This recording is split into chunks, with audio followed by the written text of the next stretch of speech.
Hello. Okay, we're live, Debbie. Okay.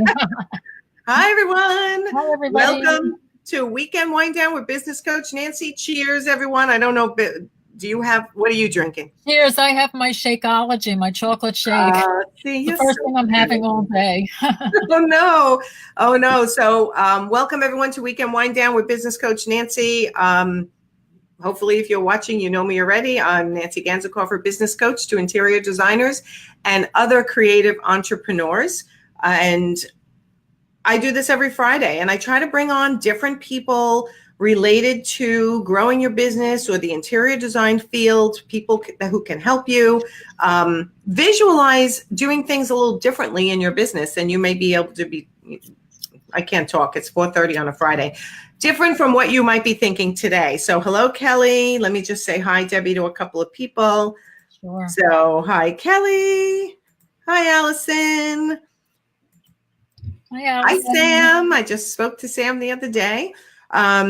So today I'm excited to have with me somebody I've known for, I don't know how many years now, Debbie, probably 8 or 9 years. At least I was trying to figure it out too. Yeah. I don't know how long we've known each other. Mm-hmm.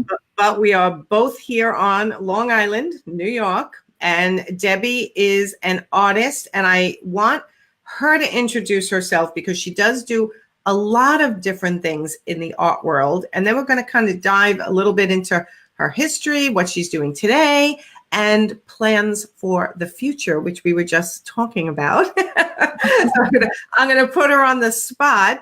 But Debbie, introduce yourself. I'm so happy you're here. Hi, everybody. Thank you, Nancy. I'm thrilled to be here. My name is Debbie Viola, like Nancy said. I live on Long Island, and I am an artist. I started out as a decorative painter. Nancy, you said we're going to go into the history, so I won't delve into that. But I started out doing walls, and I still do to this day. I've been doing them now over 20 years. Wall finishes, murals. I transform fireplaces, cabinets. Oh my God, floors, any surface that you could think of. If it's not breathing, basically, it can be painted. And about 3 or 4 years ago, I added abstract art into my repertoire when a manager of Bloomingdale's called me up because he loved my portfolio online. So I thought he was going to want me to do like a vignette, a wall finish or something. And when I got there, he said, "Do you do abstract art?" And I said, "I do now. What do you have in mind?" And he said, "Well, you think you could produce like 30 large paintings for 6 weeks from now, and we'll have a solo show for you that'll last for 4 weeks." And they wound up keeping it 6 weeks because they just love the art so much. And like, yeah, no problem. And I went home and I like Googled abstract art. Not that I didn't know what abstract art is, but it's so, subjective. Like, it could be soft and dreamy or bold and wild. And I wound up doing a little bit of everything. And I went and bought canvases, laid them out on my floor one at one. And the first time I picked up the paintbrush and put it to the canvas, I was like, oh my God, I am just in love with this. It was just so freeing. I didn't have a client over my head. I didn't have to do like what a designer wanted. It was just like me trying to create something. I mean, I'm 60 years old now, and I didn't start decorative painting until I was 40.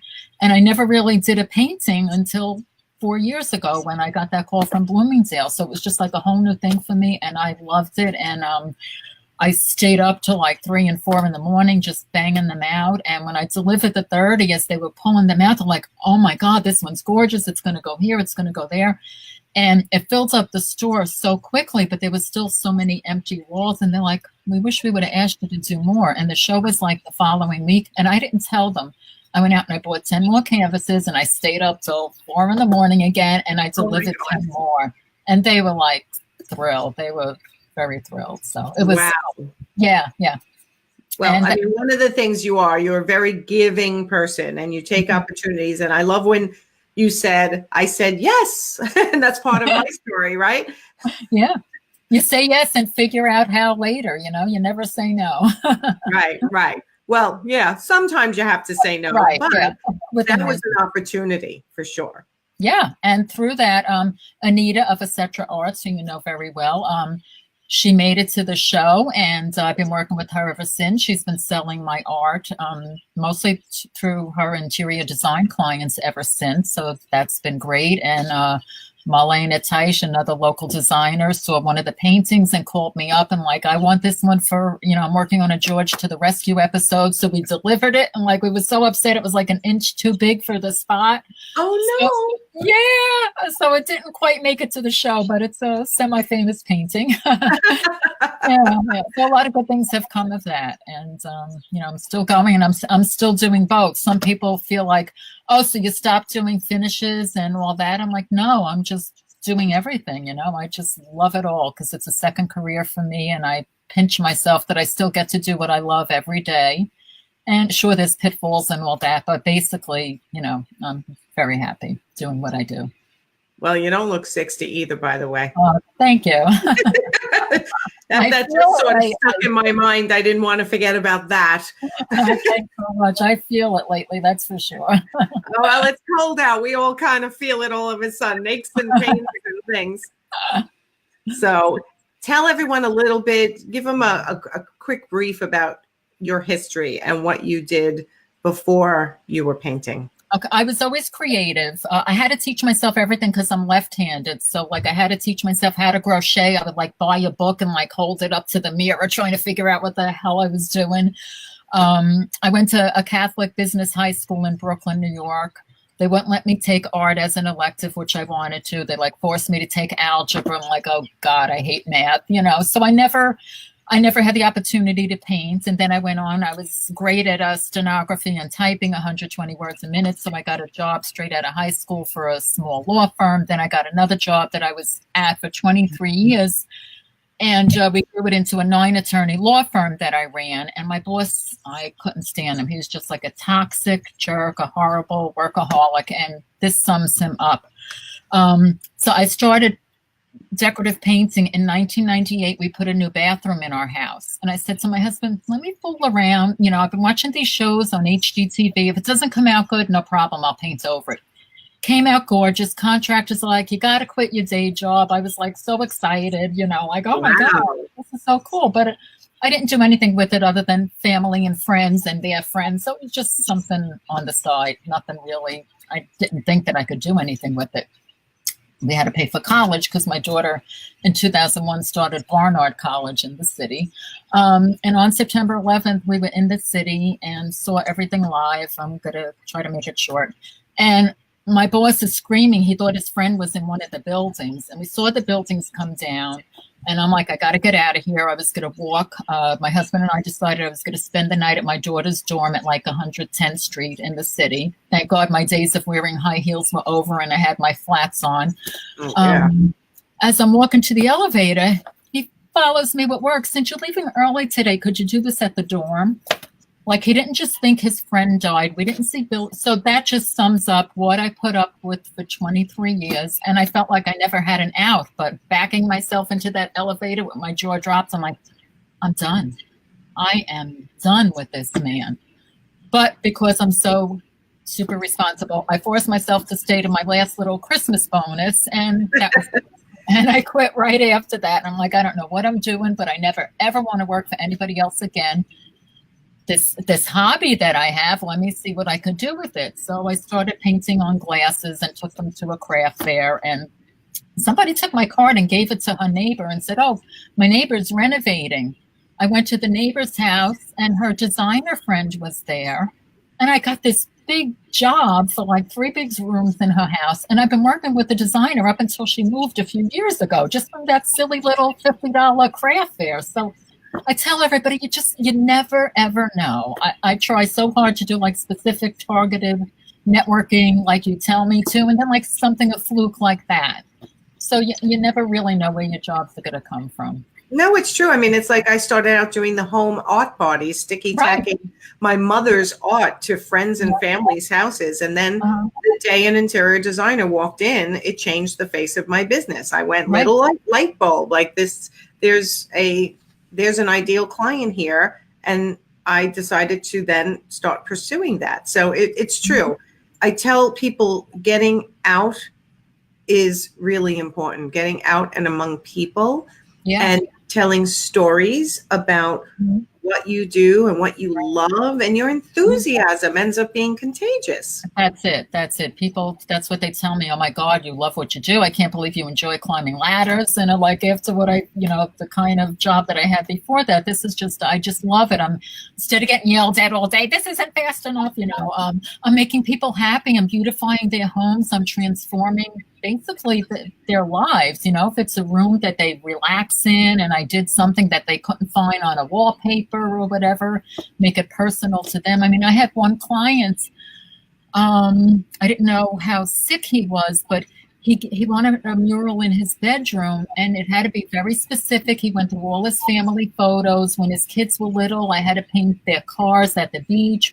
Aww. He died a year later of ALS, and that was the room that he was spending his days in, and he knew that. Oh, you're giving me goosebumps. You're giving me goosebumps. Yeah, I would have been like hysterical painting. I didn't know it at the time, but wow. So to do something really meaningful for people, it's a wonderful feeling, and I feel very blessed that I get to do that every day.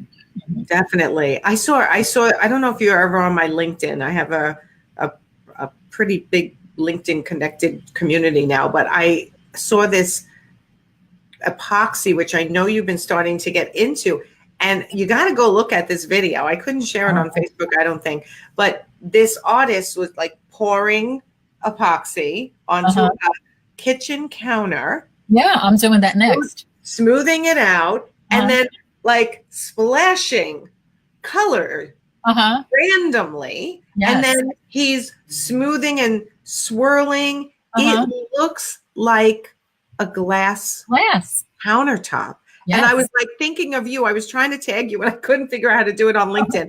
It was amazing. And I'm like, oh my God, Debbie can do countertops also, which you may have done already, but I thought of you. I'm starting my first one, I think, in March or April. Yeah, too bad I don't have my phone. I could hold it. That were not on my phone, but I had my son. My son is a contractor, an accountant turned contractor. I had him cut down a hollow door for me, like an interior door, to make it as my desktop. And I did a blue epoxy. It looks like, when we're done, I'll take pictures and post. And it looks like the sea. I mean, it came out gorgeous. And I had that on my Facebook. And then a local designer, Peggy Guerin, saw it. And she's like, oh my God, Debbie, the house you've been working on for my client, we've been looking for art. She's been going crazy. She can't find anything, but I'm going to show her this picture. So I went to her house with pictures and a small sample of an epoxy thing I did. And I just got a big commission. In fact, it's right behind me. I was going to say, step aside a little bit. Let's see if we can get. Yeah, let's see. Closer. It's 4 feet by 5 feet. It's beautiful. Yeah, if you like a product, let's see. You're carrying it. See, good thing you didn't put it up on the wall like we talked about before. Yeah, should have, right? I think we saw it better from afar, but it's so hard to tell, but it is. I mean, it comes out like glass. It's just, such an amazing medium. It's awesome. It's gorgeous, and I love the use of color in that. Let me just go back and say hi to a couple of people. So hi, Jen. Hi, Jennifer. Imane or Imain. I'm sorry if I'm mispronouncing your name, but she's asking international exhibitions. I don't think you've done that yet, right? Not international. I haven't done international yet. Well, if you're approached to do one, now you'll know. If you're asking me, will I do your exhibition? Let's talk. But have I not yet? Okay. Sam said amazing. And hi, Wendy. Hi, Wendy. How are you? I love listening to you. I know. We all have these little Facebook live shows. It's amazing how far you've come, right? Because when I first met you, I was an art consultant. Well, I think I met you at the IDS, Interior Design Society. You actually called me up because you had seen me in a local paper or something. You sought me out and we chatted. Yes. Like, oh, this is so cool. Yeah. Isn't that funny? I don't even remember. I think at the time, when I was taking on more artists, like I was expanding beyond my mother and taking on more artists, some people contacted me and then I contacted some people. So that's how I grew my inventory of thought to bring to other people's homes. So Right. Oh, that's what it was. You said now that you knew me and we met, you wanted to refer me to your designers for faux finishing for decorative painting. that's right. That's Right. right. And I think you did a couple of jobs. Yes, yes. Laura Leah, yep. Laura Laura Schultz. Lee, right? Mm-hmm. Yep. So tell us about being Artist of the Year. How many years in a row now? It started out Long Island Press, which is a regional newspaper. They run a contest, and now it's been taken over by Bethpage Federal Credit Union. They run it, and somehow I was nominated. I think 8 years ago for the first time I was nominated. I got an email that I've been nominated Best Artist of Long Island, and I'm like, oh my God, and my network at the time was a lot smaller than it is now, but I won. I won, and I wound up winning 6 years in a row, and I was nominated last year. I don't think I won, but there's someone called Dog Vinci, a spinoff of Da Vinci. It's a dog, an artist that gave her dog a paintbrush, and he put it in his mouth and creates paint. She sold, I think, over $30,000 already worth of his artwork. So now she's going to galleries and going to shows, and she was nominated in the same category. So I probably lost to the dog. Oh my God, that's hysterical. Yeah, I'm like, I got to come up with a gimmick. Hey, Peggy, it's ready for you. Oh, is that for Peggy's client? Yeah. It's gorgeous, Peggy. Do I know that client? It's really gorgeous. Yeah, because sometimes it's just difficult spots to fill. Even as an art consultant, I could print giclées in special sizes on wood, on canvas, on metal, on glass. But still, sometimes it just takes so much time to find that perfect piece if you have a very particular client. Or as a designer, you have a very particular vision.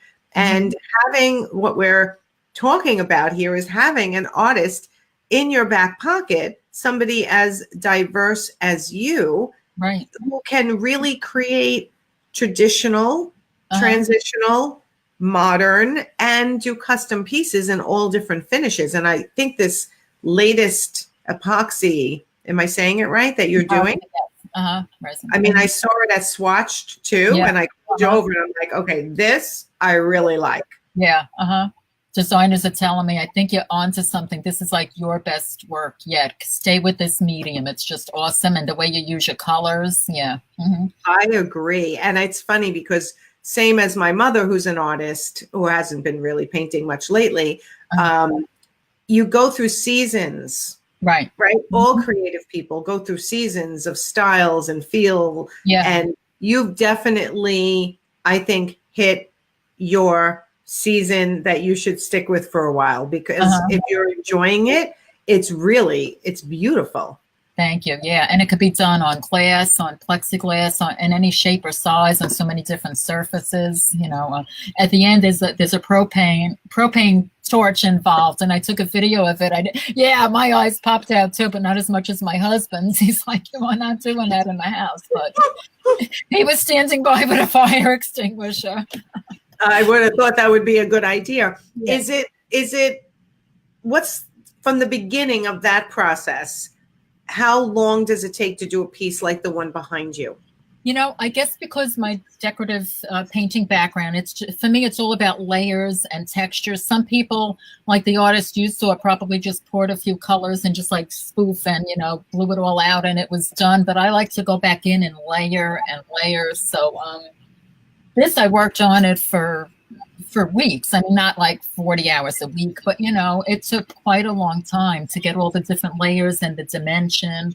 Because I would put layer of color and then a little clear coat on top and then more color on top and gold and silver crystals running through it, just to build up that dimension and texture. And this piece is 4 foot by 5 foot. The client wanted me to repurpose her existing canvas. Oh, I was just going to say, what is Yeah. the base of that one? This is on canvas, so I had to do research, like, is it safe? Is it going to, like, pucker? But I treated the back of it. I learned how to treat the back of the canvas to make it stiff. And then I, like, lined the back of it between the stretcher bars with cardboard as I was doing it. And then when it was dry, I stood it up, and, you know, it's perfect. But why reuse the canvas? Why not just start? She just wanted me to reuse the canvas. So I said, all right, listen, we all know working with the public, you never know what someone's going to make the client happy, right? Don't we know that? Yeah. Absolutely. And if you didn't start with that client's canvas, what would you start with in that case? For something like that, probably a piece of MDF, like a piece of some sort of wood, or, you know, masonry. And I'm also, like I said, I'm also finding out it could be done like on acrylic, on glass. So I want to start delving into those, you know, surfaces, because that'll be really cool. I could see this on a glass piece, like in a contemporary home, like not covering the entire glass with the epoxy, with, you know, and then maybe in a beautiful floating frame. So there's a lot of options. Do you have to keep, does it get heavy? It must get heavy.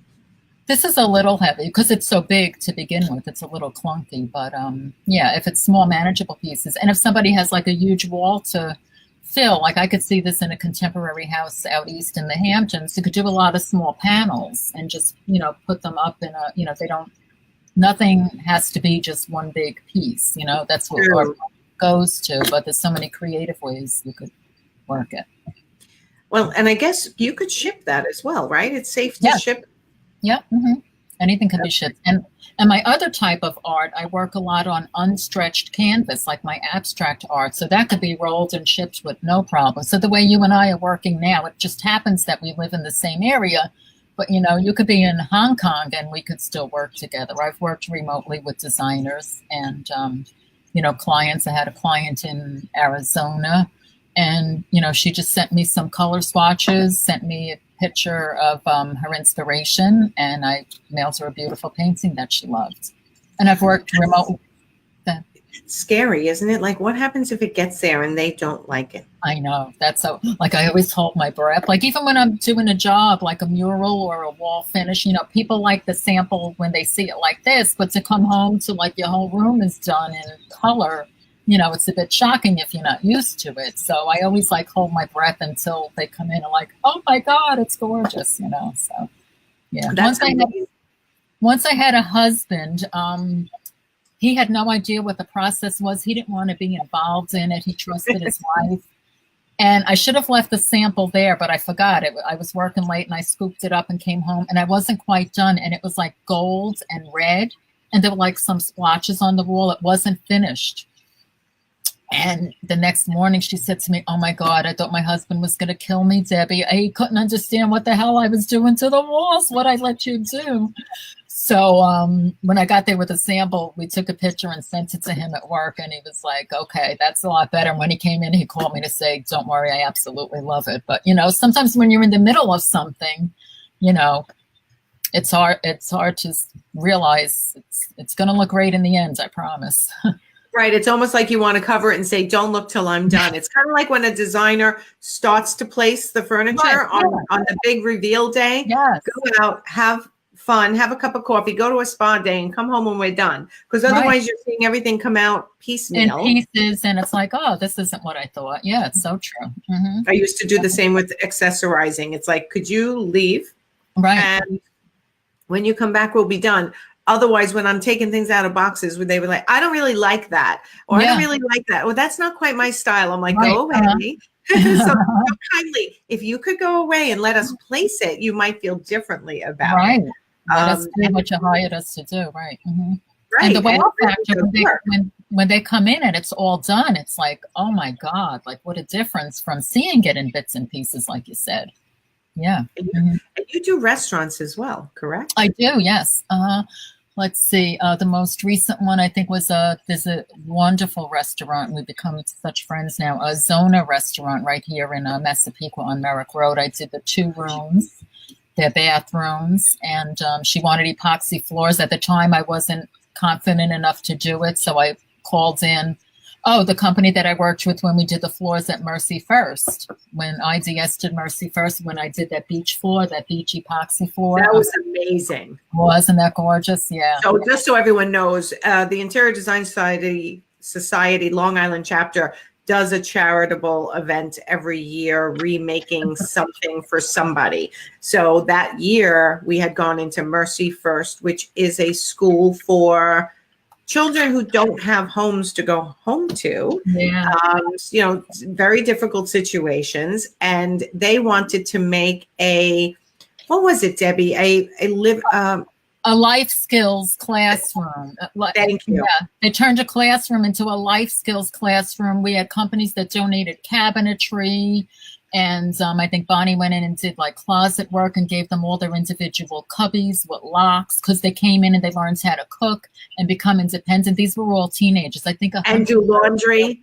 Yes, and do laundry. Yeah, so this became their life skills room, and they wanted it fun and, beachy looking. So we sat with the designers and came up and like, yeah, I could do, I can make the floor look like a beach, like water. It really did. I can't tell you guys enough. I don't know where those pictures are now. They're probably on the IDS Long Island Facebook page way back. Yeah, I'm looking at the book. But I don't have this floor looked like sand, and then water coming up onto the sand, and you had the white caps kind of where the water breaks. And then I went back and painted like river rocks, and to do the sands I like troweled on cement, like a special concrete, beige cement.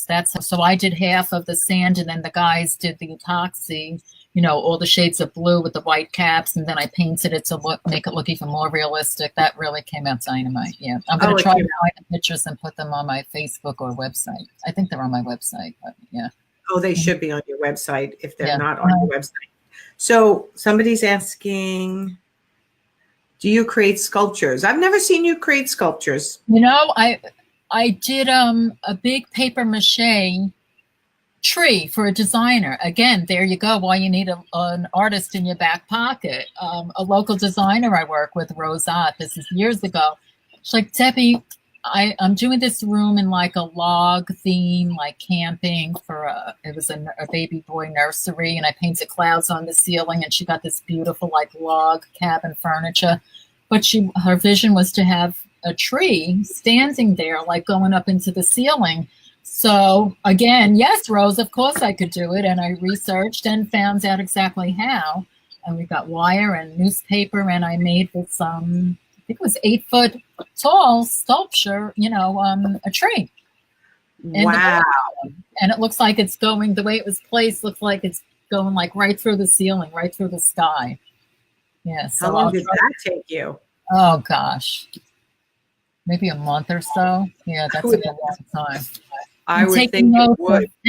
Of pictures I have to dig up to post. Okay. You're taking notes. So have you ever had now my mother has not, so I'm not saying you need to, but have you ever had formal artist training where you've gone to classes to learn a specific technique? Yeah, I probably started out backwards, both in my decorative painting and art, because it was just something that I started doing, like, oh, this is awesome. And then I actually, about a half a year into doing my bathroom, my decorative painting, I was at the Nassau Coliseum. There was a home trade show, and there was this guy there setting up this booth, and he had like 4 by 8 foot panels, and they looked like sculptured. Oh my God, it was just gorgeous. And it was decorative finishes. So it was just like eye candy. I didn't know what I was looking at, but like, this is so cool. So I started talking to him, and he ran one of the top 20 decorative painting schools in the country. And it was right here on Long Island, the finishing school. His parents, Ina Marks, I forget the husband's name, they started it, and now the son took it over, and he was just setting up to do a talk about decorative painting. So I showed him my little, photo album, and he's like, wow, if you could do this with just paint, you got to come to our class and see what you could do with like real textures and, specialty products. So a few months later, I took a week vacation because they had a 5-day course. decorative finishes from start to finish. And I said, all right, let me do this. And I went and I came out with this portfolio of like 20 finishes that to this day I still show people and sell the finishes. So are those the squares that you carry around? Yeah. Yep. My car, I have like about probably over 100 now, at least samples, like, this, I think 14 by 28 inches. Some of them are bigger. So that when I walk into a person's house or with a designer, instead of them just looking like, at a book of pictures, oh yeah, I could do this and this, I have actual samples. I probably have one right here. No, I thought I grabbed one, but I didn't. But this is the it's called styrene, and this is indestructible, and this is what I actually do the finish on. Like I could plaster, I could trowel on here, my plasters, my metallic paints or whatever. And I create a sample, like we said, about, this big, and I have a whole portfolio of those samples in different colorways. This way I could go and meet with a designer and have an intelligent discussion. She could look at, and designers have the vision that clients don't often. So a designer could look at something and say, that's gorgeous. I know you could do it in gray, right? And I could say, yeah, but a client might say, oh, you only do it in beige. And it's like, no, this is just a sample. I could do it however you want. You want it purple, I could do it however you want it. Yes. So does the designer, they provide swatches of color, of fabric, or they can really sit and visualize it with you, and then you can do a little sample for them before they actually move forward. Exactly. That's exactly like I'm thinking of Peggy, this painting. I also did a ceiling in the dining room of this house, and it has all these beautiful colors. Like Peggy got like beautiful velvet, like turquoise velvet chairs, and I did like a silver and gray finish on the ceiling.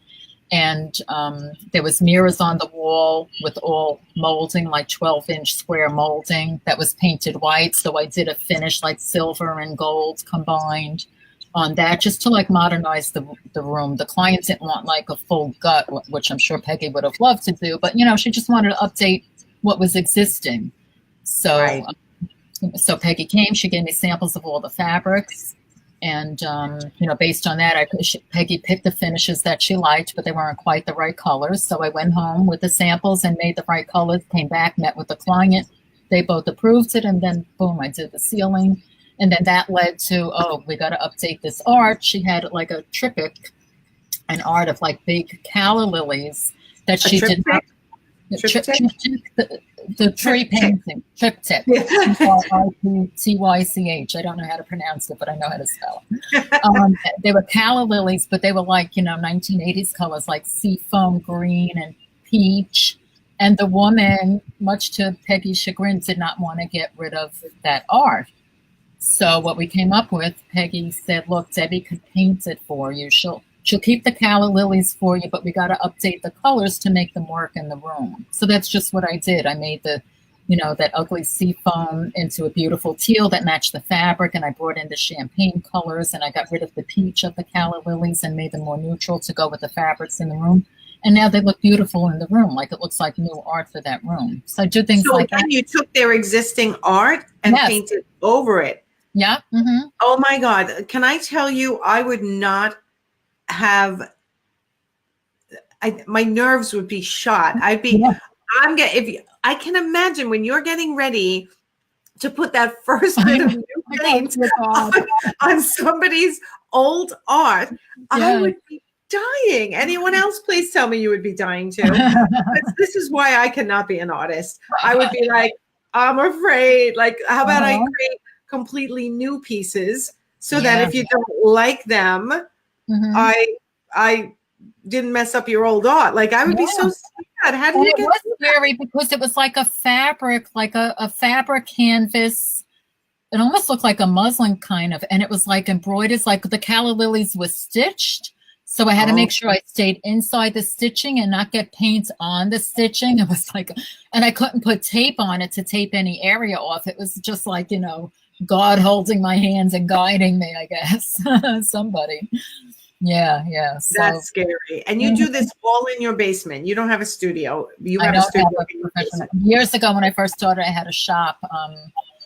out in Bellport where I sold all my hand-painted glassware, and I made gift baskets and did kids' painting parties and art lessons and stuff. But then my faux finishing took off, so I gave up the store. But no, I just work out of my studio. I live in a Cape Cod house with 2 bedrooms and a bathroom on my second floor, and that was like I had all my art spread out up there after my kids got married and left. But now my mom has been living with me for the past year with us, so I had to give up my apartment, and now everything is squished down in here. I had a designer come over. She wanted to see my art. She came last week, and I'm like, oh my God, I had to get pieces out of my mother's closet. I had some in my daughter's garage and some in my, it's like, yeah, so right now it's a bit tough, but yes, I do everything out of here. Mm-hmm. Wow. Yeah. And just for those of you who are watching, Debbie and I were talking earlier, checking the technology, and your mom has recently been sick and just got out of the hospital. And my mom has been sick and just got out of the hospital. Mm-hmm. And we were like, I think they went into the hospital on the same day too, Wednesday, right? Yeah, I was in the middle of a job and I got a call. Your mother passed out. She's unresponsive. Like, oh. And that's what happened to my mother. She was on the floor. She couldn't get up. My father couldn't get her up. They had to call an ambulance to take her to the hospital. And she's out. And so is your mother. Yeah, my mother came out today. Knock on wood. Knock on wood. Thank God. So yeah. If I started drinking, I would never stop. That's why I got to fix it, because I also have my 96-year-old mother-in-law living with us, and she's been living with us for over 25 years. Yeah. We converted our garage into like a loft apartment for her and my father-in-law, but my father-in-law passed away like about 20 years ago, so it's just her, and now she's getting like early stage Alzheimer's, dementia, and so it's not fun here. No, and you know what? Your painting is probably such a release. It is. Oh my God! I throw myself. Listen, I'm in empty nest stage, and I'm thinking, what are my hobbies besides being a workaholic, which everyone knows I am? Like, what are my hobbies? And I thought of my mother, and as you're talking, I think you have it too. What is one thing that I would just lose hours and hours of time doing? And I've never wanted to pursue painting. I'm not really that creative. Right. But I mean, you have such an opportunity to also teach people what you love to do. Is that something that you are thinking about? I have been thinking about it because I've been, I belong to all these online artist groups, and I see a lot of artists are, going digital. They're taking their knowledge and their love for painting, and they've built up a following, and now they're just taping themselves painting, doing their art and putting it up there, whether it's a private group or developing a course and selling their knowledge. And I started thinking about that last year, like after you and I were coaching. I'm like, okay, how could I scale this business now that I'm a caregiver for 2 90-plus-year-old women? And who knows when, that's not going to be, my mother-in-law's sister just passed away at 100. And, my mom has longevity in her family. Her aunt lived to 98. So, this could be another decade of this. And all said with a smile on your face. All said with a smile. Very impressive. Yes. But yeah, like I think that there's not only an opportunity for young people, but there's an opportunity for the soon to be retired or going into that empty nest to find a hobby that is so relaxing and that they enjoy and tapping into their creativity. I mean, I always had the best posters as a kid when I ran for things in school, because my mother would do my posters, and she had this natural. An artist, right? Oh my God! My sisters and I always had the best projects, the best posters. Like your parent isn't supposed to help you, but my mother would get so into it because it was creative, and we would come in with the best things. She never painted a day in her life until she retired. Oh, okay, cool. Yeah, she retired early at 55. My mother retired. Good for her. So did my husband. Yeah. Mm-hmm. And 57 was my father. And my father started building these big model ships, and my mother started painting. I saw them. Wonderful. Yeah, they're gorgeous. I sold them all except for the one I have in my other room. But he's still actively, both of them. I mean, my mother's not really painting anymore because she hasn't been feeling well, but my father still builds the ships. But you have such an opportunity to not only provide artwork to residential homeowners, interior designers, custom pieces. The epoxy is truly incredible. For anyone who watches this, I've seen it in person. They're gorgeous. Besides your faux finishes on walls and ceilings and floors, and fireplaces and doors, you can pretty much paint anything. Yeah, I did. I was up 34 stories in Battery Park City. Someone he had like a grayish like concrete wall, and he wanted to look like three brick archways. So he was a lighting guy. That was his expertise. So he got me a bucket truck delivered to his terrace. Oh, no. And my husband came with me. He's like, there's no way you're going out on a terrace in a bucket truck 12 feet up in the air. And thank God, because I pressed the wrong button and I was stuck up there for a while. Oh, my God. How long were you stuck up there? Oh, about 25 minutes. Yeah. My husband's like, when you get down, I'm going to kill you. You didn't know how to operate it. They just dropped off the truck and said, here you go? Yeah, have fun with it. So, we got it up, but then I pressed something to lock it in place. I couldn't get back down. And it was a windy day. We were dying. But how long ago was that? Oh, I think my husband had just retired. So he retired about 8-ish years ago. And I said, good, I get to boss you around now. I'm going to take you on some of my jobs where I need help. And that was one of them. So I took him there. I got a call to do walls in a diner in New York City on 23rd Street. I took him there. I made him work overnight with me. So he was on. It happened like just as he retired. I got big projects. I did a lobby in Long Beach. So I said, good, you're coming with me there. While I was on scaffolding. So I had a clump of big projects, and it worked out that I had him with me. A lot of people tell me hire an assistant, which I did, but people want me. Then they use an excuse. Oh, this doesn't look the same as that, which I only let them do like the bottom layer and I do everything else. But still, having an assistant on the job, they would find a way to have some excuse, like it's not your work if you had somebody else with you. So that's why, like, I can't scale this business because everybody wants me, which is fine. That is tough. That is tough.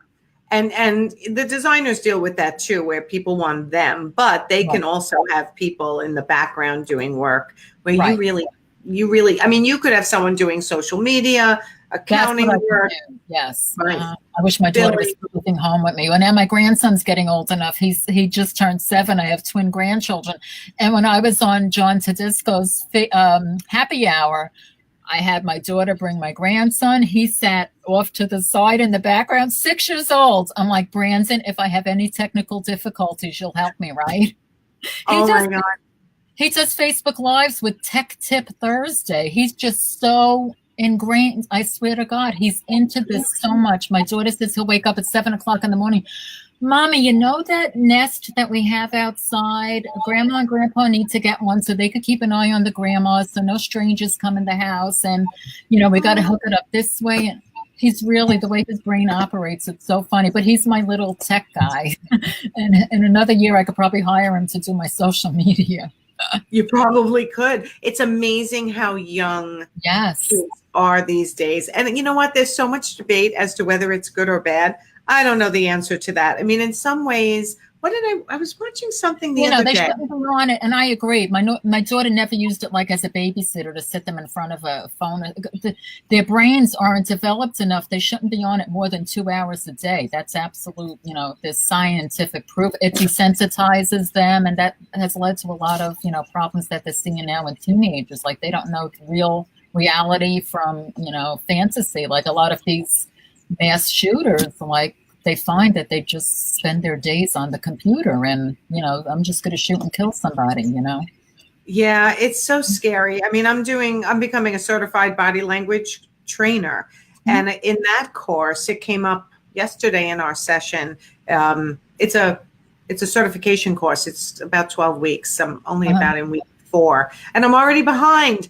So I have to catch up. But one of the coaches within the group with me that are training to become body language trainers said they think there's going to be a huge need for this early, these kids coming up, because they're so used to being on their phones. Yeah. They don't always know how to order food for themselves and make eye contact and speak in a conversational manner when they're just so used to doing everything via texting.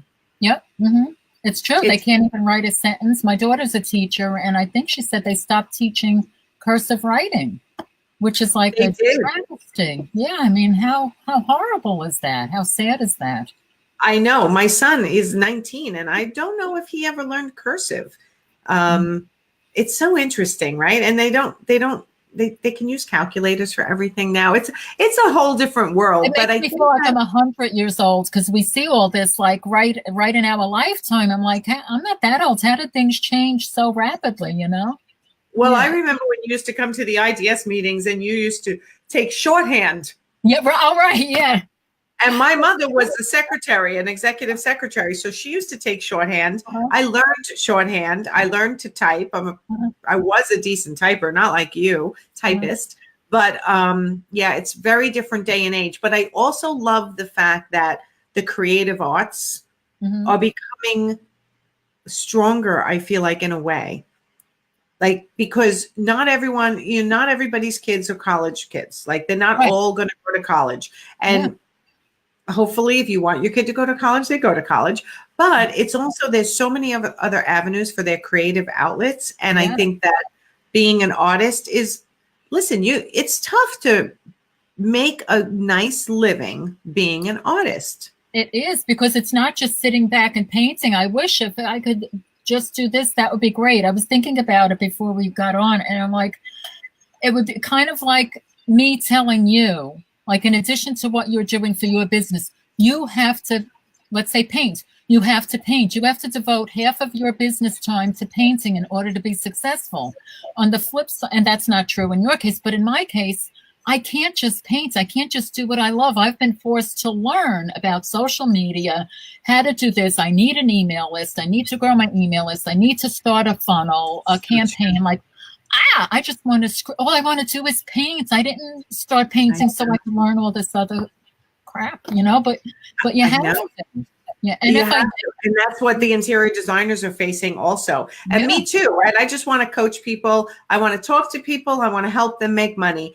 And yet I have to learn all about, I have learned about it already, but I had to learn all about how to market myself. And that's really the struggle, is how to market yourself. You have to be out there and be visible on a regular basis. And that is the struggle for all creatives. It's tough. And you're fortunate because you have a team, you have your son, and you had your people in place from Expressive Living that you carry them over. For somebody like me and so many designers and other people, it's just us. And do we spend our money on our website, which we need a good website? Do we spend our money getting a virtual assistant? Do we spend our money on this? And like Rachel Moriarty, sorry, Rachel, I killed your name. We're in groups together, and she took a look at my website one day and she's like, Debbie, oh my God, you are such a hidden gem. Why don't we know about you? We got to get you out there. And it's like, I know, help. That is, it's true. You know what? And I started out with Expressive Living. When I started coaching, I took one employee that I had for Expressive Living and kept her on and started coaching. Yeah. Then as I made money, I invested 100% of what I was making, and just brought on the next employee. And then 100% of what I was making, brought on the next employee. Yeah. I literally did not take any paycheck for 2 years. 2 years. And that's not something everyone can do, which is why you have to really select what's going to get your biggest bang for your buck if you were to hire one person. And I hired people from Fiverr, Fiverr, literally the least expensive person I could hire. Sometimes it worked out and sometimes it didn't. Or I went to Upwork. I hired, and I still have a great team in the Philippines, which they do so much for me, but you really do have to get creative and decide one step at a time. What's that one little thing you're going to bring on? But when my son came on, it was like, now it's a whole different ball game. Yeah, sure. So, but it couldn't be until I could pay him. Right. Right. It's your child. You don't want them to be poor their whole life because they're working for you. Right. You know, so it's seriously what, let me just see what everyone's saying, because I know it's starting to go crazy on the feed. Hi, Melissa. So Melissa said, so true. We need to have communication and socializing a priority in education today. Yes. So that's when we were talking about how the kids do nothing but, stay on their phones. And then Allison, who's building a business as a kitchen and bath coach. Yes, I'm watching. You go, Allison. Good girl. She started.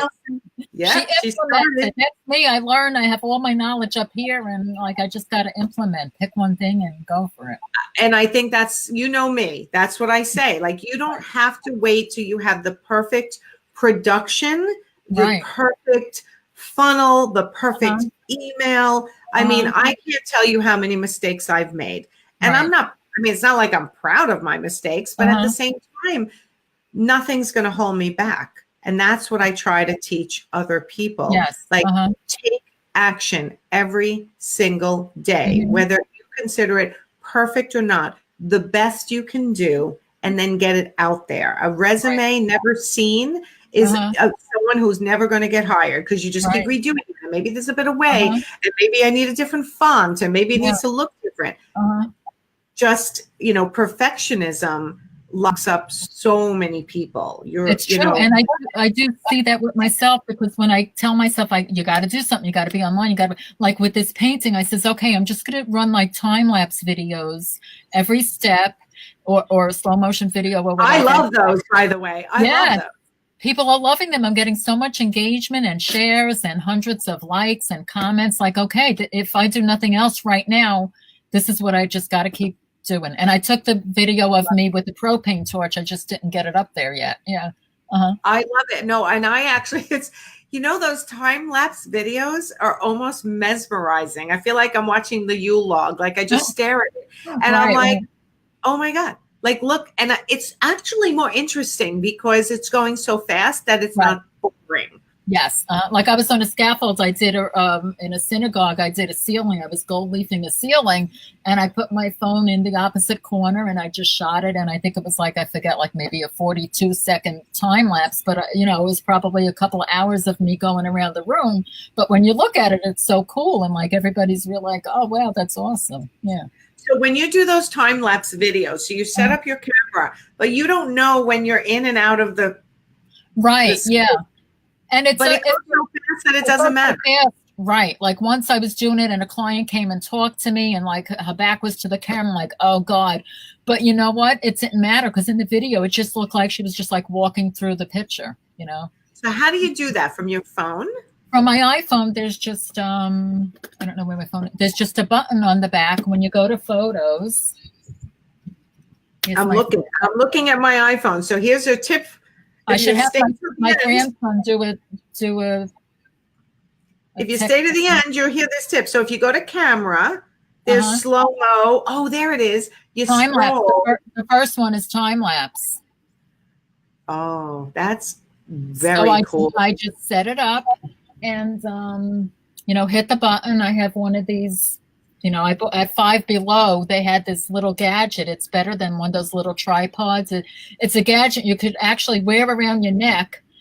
So you like this, so you could take selfies or like walk around, but I don't use it for that. It's just a better, I could maneuver it better with the phone, when I'm doing a slow motion or a live.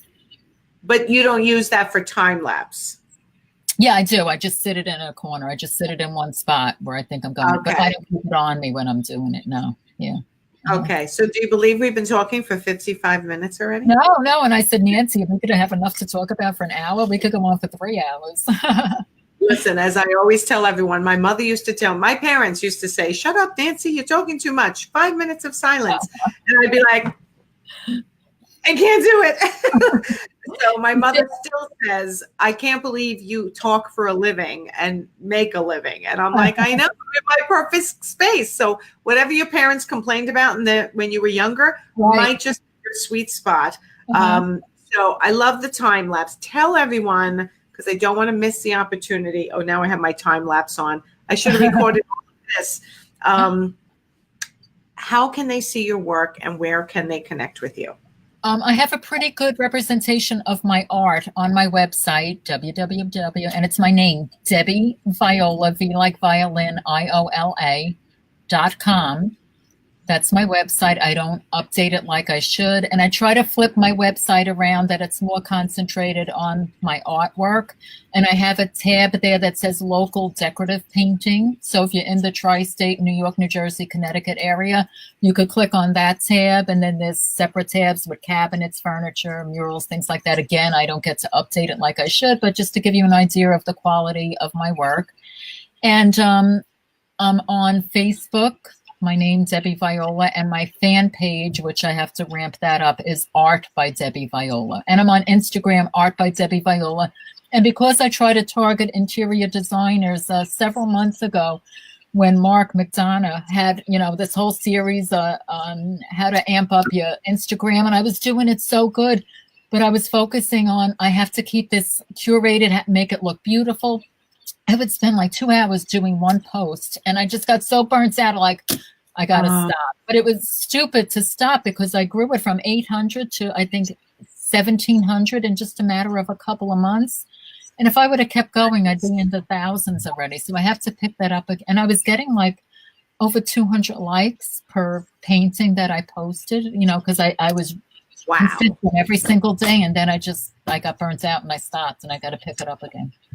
Yeah, the consistency is hard. You have to keep it to a level that's manageable for your life. And again, that perfectionism, sometimes it's not going to be perfect, but just post it. Yes. But listen, if you can make it perfect, it's always better. Right. And at some point, if you can hire someone to do it, that's also good. Right. But it's hard. The consistency is key. Look at Melissa. Oh, thanks, Debbie. Melissa. How you doing? I've worked with Melissa on a few projects. I love Allison. If my mom would say, if I wasn't talking, I must not be feeling well. Oh my God, Allison, did we get raised in the same family? And I'm such an introvert. Yeah, believe it or not. I know, and it's harder for introverts to break through that being a public persona and being visible. But once you're able to do that, it really does make a big like difference. Even as far as like networking, I target my network now to like, designers and things like that. And I'll go into an event like, oh, I'm so excited, I'm here. And then I'm like, I just want to crawl into a corner. Like, why did I even come? I'm so stupid. I just should have stayed home. Once you get over it, you're okay. But, and it's so hard to change your personality if that's who you are deep within. And I hate myself for it, and I just got to work with it and get over it. Well, yeah, you have to give yourself a break and realize that you derive your energy from being alone in order to rejuvenate, in order to be able to go to one networking event. And I always love what Luann Nagara said whenever she said it. She said, when I go to a networking event, I pretend it's my party. And I literally in my head go, this is my party. And it's a really great mindset shift that if this was my home or my party, how would I act? I would go around, I'd say hello to everyone, I'd be smiling at everyone. And it's a great mindset shift if you think about it. And part of the body language training that I'm doing is, teaching us where is the best place to stand at a networking event? And what do you say that's different from, hi, how are you? What do you do? So what passion project do you have going on right now? Right. Just open up a conversation. Right? And not to stand by the bathrooms and not to stand by the front door, to stand to the left or right of the bar, to tell you the truth, because as people are leaving, you'll be like, oh, what are you drinking? It's a way, and that's when they start to look around for someone to connect. So many people feel the way you feel. And that's when you think that person needs somebody to talk to. Let me go talk to that them. person, right? Yeah, that's true. Right. So many people feel the same way. Even extroverts will often go to a networking event and suddenly feel like they're the odd man out. Right. Right. Hard to break into groups that are talking. Right. But it's something that if you had even a glass in your hand of any kind, doesn't have to be alcohol, you could, just walk in and say, oh, what's everyone drinking? Cheers. It's really just like Luann says, making it as if it's your own party. So thank you so much for being here today, Debbie. Oh, well, thank you for having me, Nancy. This was so much fun. And another thing I just want to add, if you're a designer across the country and you don't have a local artist and you want to work with me, by all means. I mean, I've had designers send me just pictures of like little swatches of fabric, and everyone tells me, I'm very good with color and figuring it all out. I mean, we could do a test. You want to send me something, and if you don't like what I painted, no harm done. You know what I mean? I love working with designers. I just feed off of the energy, off of your creativity.